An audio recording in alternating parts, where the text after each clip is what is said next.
IDBI bank limited के share holder 17 जून को जबरदस्त मुनाफे में हैं। शेयर की कीमत में दिन में पिछले क्लोजिंग से प्राइस से 20% तक का बम्पर उछाल देखने को मिला। बीएसई पर भाव 92.44 रुपए के हाई तक गया। बाद में शेयर 17% से ज्यादा बढ़त के साथ 90.47 रुपए पर सेटल हुआ। बैंक का मार्केट कैप 97,200 करोड़ रुपए है। स्टॉक में कई बड़ी ब्लॉक डील्स की वजह से भारी ट्रेडिंग हुई। शेयर में लगातार चौथे कारोबारी सत्र में तेजी है। इस बीच कीमत 25% उछली। इन्फॉर्मिस्ट के अनुसार नेशनल स्टॉक एक्सचेंज पर कई बड़े सौदों के जरिए लगभग 1.06 करोड़ शेयरों का लेन देन हुआ। भाव 82 से 92 रुपए प्रति शेयर के बीच रहा। बायर्स और सेलर्स के बारे में अभी जानकारी सामने नहीं आई है। इसके अलावा ऐसी भी खबरें हैं कि बैंक में सरकारी हिस्सेदारी की बिक्री की प्रक्रिया सही रास्ते पर है और वित्त वर्ष 2027 के दौरान पूरी हो सकती है। आईडीबीआई बैंक का शेयर एक महीने में लगभग 30% उछला है। 3 साल में कीमत लगभग 70% चढ़ी है। शेयर का बीएसई पर 52 सप्ताह का एडजस्टेड हाई 118.45 रुपए और एडजस्टेड लो 61.05 रुपए है।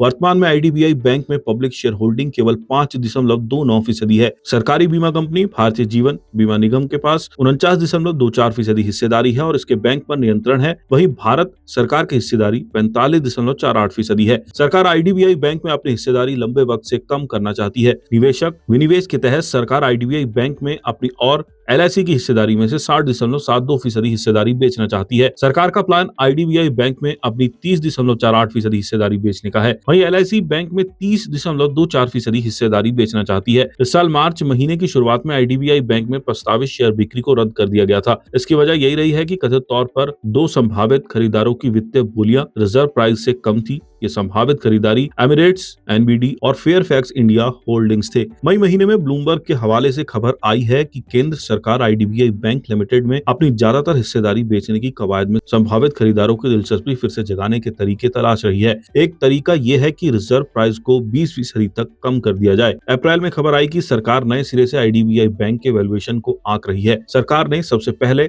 साल 2016 में घोषणा की थी कि वे आईडीबीआई बैंक का प्राइवेटाइजेशन करना चाहती है। यह विचार सबसे पहले फरवरी 2016 में तत्कालीन वित्त मंत्री अरुण जेटली ने केंद्रीय बजट भाषण में आधिकारिक तौर पर दिया था। बैंक में सरकारी हिस्सेदारी कम करने की पहली कोशिश मूल्यांकन संबंधी चिंताओं के कारण नाकाम हो गई थी। फिर वित्त मंत्री निर्मला सीतारमण ने फरवरी 2020 में वित्त वर्ष 2021 का बजट पेश करते हुए बैंक में सरकारी हिस्सेदारी और कम करने का प्रपोजल रखा। आईडीबीआई बैंक के प्राइवेटाइजेशन की प्रक्रिया को औपचारिक गति तब मिली जब आर्थिक मामलों की मंत्रिमंडलीय समिति ने मई 2021 में बैंक में मैनेजमेंट कंट्रोल के ट्रांसफर के साथ साथ रणनीति विनिवेश के लिए अपनी सैद्धांतिक मंजूरी दी। सरकार ने अक्टूबर 2022 में एलआईसी के साथ मिलकर इस बैंक में कुल 60.72% हिस्सेदारी बेचने के लिए एक्सप्रेशन ऑफ इंटरेस्ट आमंत्रित किए। अक्टूबर 2022 में ही केपीएमजी इंडिया को लेनदेन सलाहकार नियुक्त किया गया। फरवरी 2026 में एमिरेट्स, एनबीडी और फेयरफैक्स इंडिया होल्डिंग से वित्तीय बोलियां मिली।